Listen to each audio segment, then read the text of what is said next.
والقلم وما يسطرون۔ ناظرین السلام علیکم ورحمۃ اللہ وبرکاتہ۔ سیدھی بات کے پرائم ٹائم میں آپ لوگوں کا استقبال ہے۔ میں انصار عزیز ندوی۔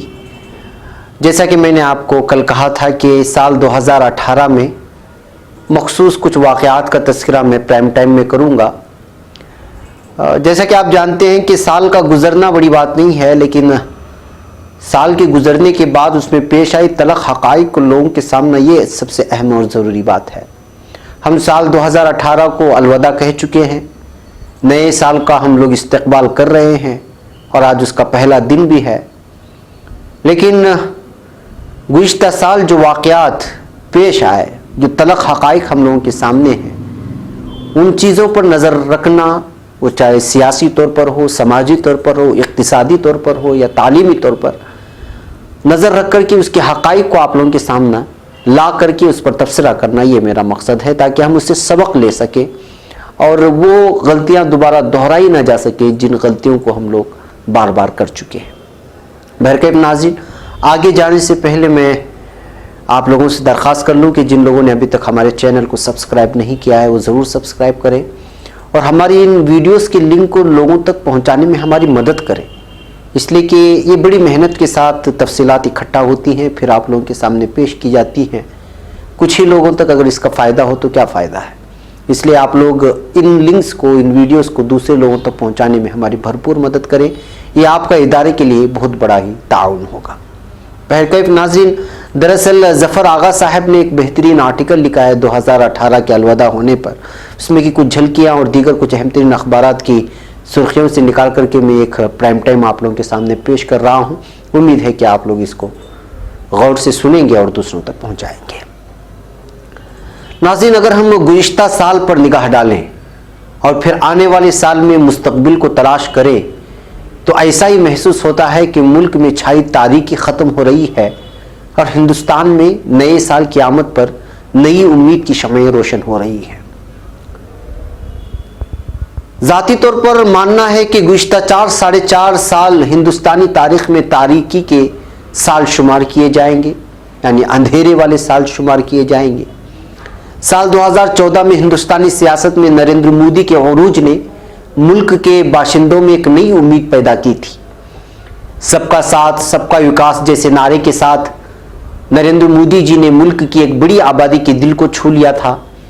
تبھی تو سال 1989 کے بعد سے پہلی بار کوئی پارٹی مکمل اکثریت حاصل کر پائی تھی۔ ہندوستانیوں کے ذہن میں کہیں نہ کہیں یہ بات تھی کہ مودی ملک اور عوام کے لیے کچھ بہتری کریں گے۔ حالانکہ ملک کا ایک بہت بڑا طبقہ RSS اور BJP کے نظریات کی وجہ سے مودی کے عروج سے پریشان بھی تھا، لیکن انتخابی تشہیر میں زبردست میڈیا مارکیٹنگ اور سوشل میڈیا پر تشہیر نے عوام کو ورغلایا اور BJP مودی کی قیادت میں اقتدار کے عروج پر پہنچ گئی۔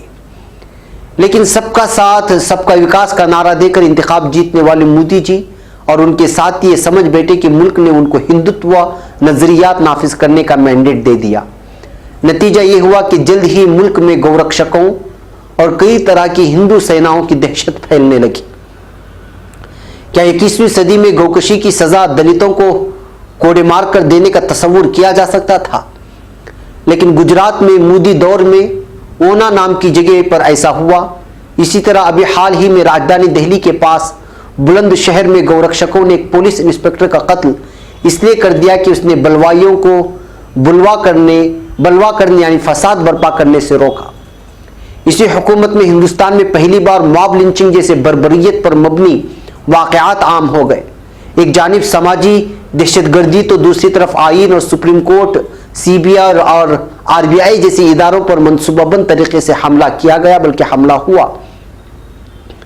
ادھر ملک کی معیشت منمانے ڈھنگ سے چلانے کی کوشش کی گئی، کبھی نوٹ بندی تو کبھی سوچے سمجھے بغیر GST جیسے طفلانہ اقدام نے ملک کی تجارت ٹھپ کر دی اور ساتھ ہی بے روزگاری کی آفت پھیلا دی۔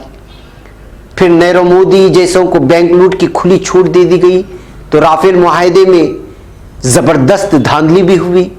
آج ملک کا معاشی حال یہ ہے کہ مودی حکومت کے پاس صرف تنخواہ بانٹنے کے علاوہ اور پیسہ بچا ہی نہیں ہے۔ یہی وجہ ہے کہ اب مودی اور Jaitley reserve bank of India کی